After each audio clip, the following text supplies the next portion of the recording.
podcast from Dora and Mike is, I think it's really cool, and that is what I wanted to say. Two and a mic.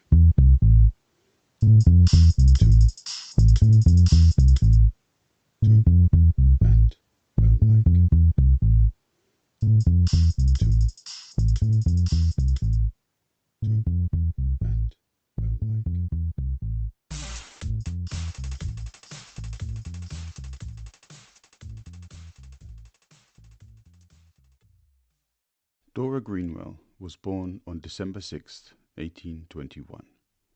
She was an English poet. Her father was a respected and popular magistrate in Lancaster, County Durham. Her oldest brother was an archaeologist, and she had two brothers who went on to become clergymen in the Church of England.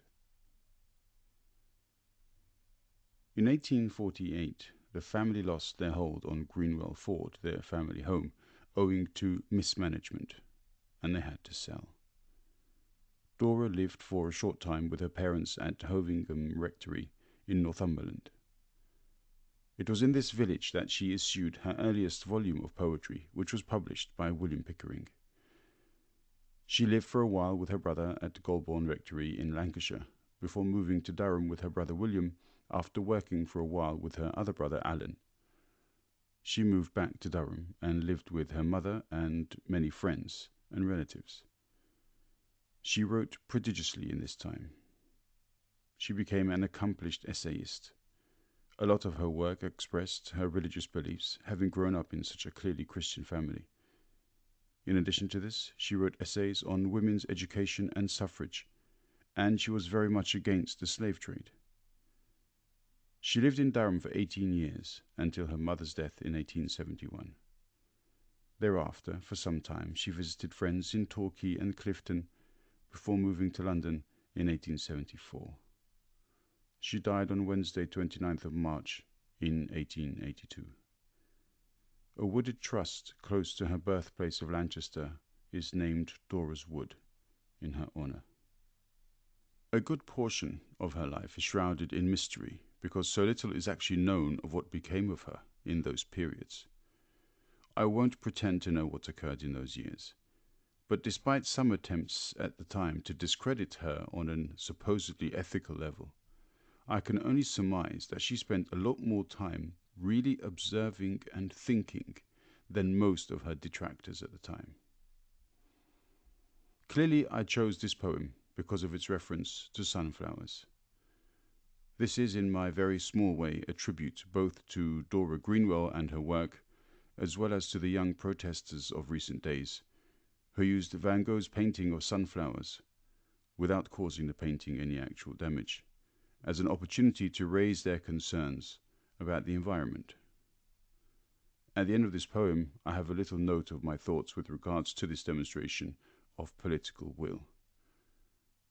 I hope you enjoy the poem. The Sunflower by Dora Greenwell.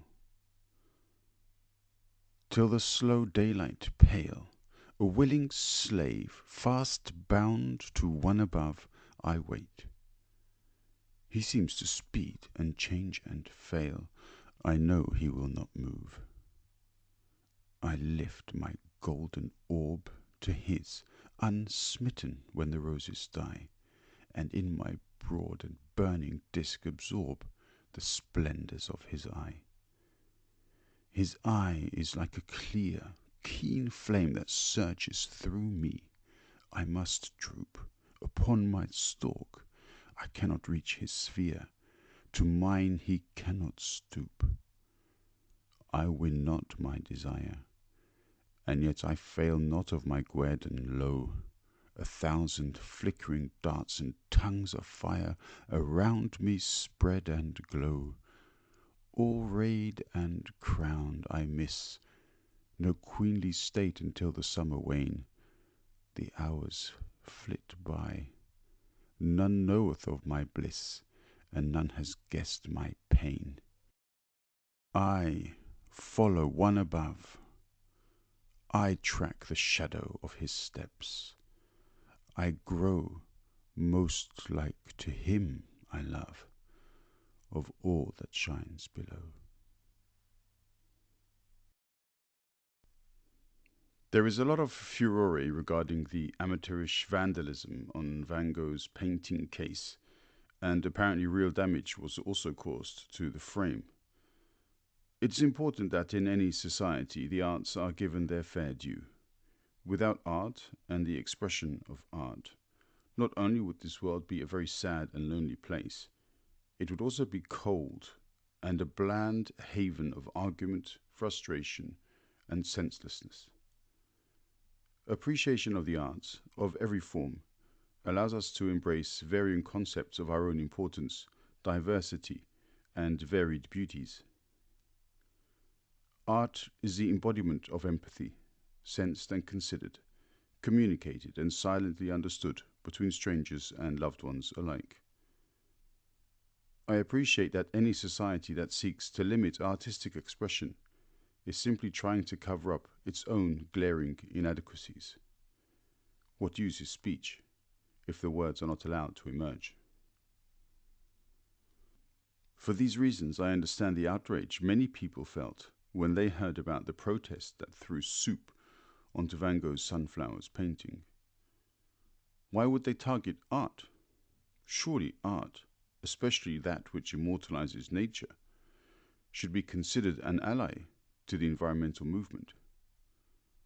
I have also heard people refer to these protesters as some kind of bourgeois rebels, people who grew up in privileged homes and are using any opportunity to attract attention.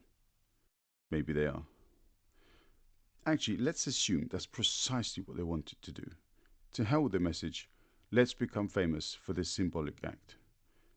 Maybe then some people will calm down long enough to realize that even then, the act itself remains a notable reminder. There is a sense to the protest. However, I don't believe that to be true. I have worked with privileged people. I was one myself, even though it rarely felt like it. I still am, I guess. We just had a meeting about the lack of freedom of speech in Armenia in the 1990s. We decided that we would have a sit-in protest at the embassy in London. Just a few youths. We were 17 or 18 at the time. As soon as we had made the decision, and people had had time to reflect, they realized they couldn't do it after all because they had somewhere to be. They couldn't be spared. Such important people I'd had the honor of working with. I could, of course, have gone alone. I didn't. Maybe I, too, was too important. And so here we have the art world, the art aficionados, coming out of their artistic wood and telling the world that these people are Philistines. Philistines? Who uses the term Philistines nowadays? Yeah, privileged people. Nobody is even sure where the Philistines came from, but apparently they were not big on sunflowers. A part of the art appreciating world has set itself up as a superior form of earthly human, somewhat elevated in understanding and more aware. Not woke, mind you, no, not practical awareness then. Just the artistic form that can be bought and sold for a few mil here and there. Nobody needs to be aware of suffering, unless that suffering led to the creation of some damn fine art. I can't see Van Gogh settling down for caviar and champagne with some of these art people. He might, however, appreciate a warm meal with a poor family who had shown him kindness and understanding. Though I'm not very well versed in these kinds of things, and so I can't claim any kind of special knowledge on what Van Gogh may or may not have preferred. Art critics, on the other hand, know automatically exactly what Van Gogh would have thought about it all, and damn it, the poor man would have turned in his grave. Quite. I won't dramatize. The world is going through a cataclysmic shift. Okay, I'll dramatize a bit. We can't see it if we don't look at the signs. The planet, nature, has been talking to us for a very long time. However, we have magic words like economics, profits, markets, and shareholders to consider. Because any use of or combination of these words are like trump cards. 1 billion crabs went missing, but the economy, dear chap, the market will reflect. Bullshit. The market is a corrupt bellyful of exploitation heaped upon society to enrich a very small number of people, and we keep accepting every decision they thrust upon us. So, what do I want?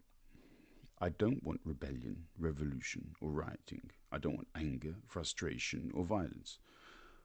I would love people to open their eyes, see what we are collectively doing, and make up their own minds. If humanity wants to kill its own offspring, then I won't accept it. But I'm not ignorant enough to believe that any of those who see profit as a priority will listen to me anyway. Even those people have kids or young people they love, and I feel sorry for them too. They will look into the eyes of their parents plaintively, while the grass burns in the front garden, the tide boils in, and soil turns to sand. Sunflowers is a lovely painting, and I'm sure before long the soup will be wiped away and you can enjoy the majesty of that painting again. When our climate shifts, however, how many of us will be around to see the resumption of more acceptable temperatures? Not quite as many, I'd wager. Philistines, the lot of us. Two, and a mic.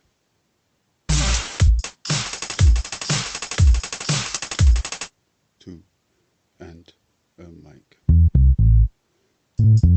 Two.